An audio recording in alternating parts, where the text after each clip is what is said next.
Hayotda achchiq haqiqatlar bor-da, bilasiz. Negadir doim ko'nglimiz og'ritgan insondan emas, aksincha ko'nglimizga qaraydigan insonlardan alamimizni olamiz-da. Biz sevgan insonlarga ozor beramiz, lekin sevmagan insonlarga poyandoz bo'lamiz. Nega?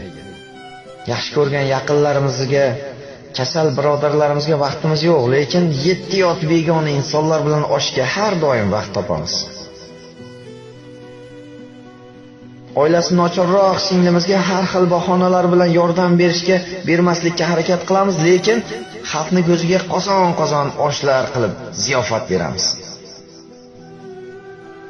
Ota-onamizni haftada bir bora ko'rib kelishga fursat yo'q, lekin ammo ulfatlar bilan o'tirishga har doim vaqt topamiz. Nega?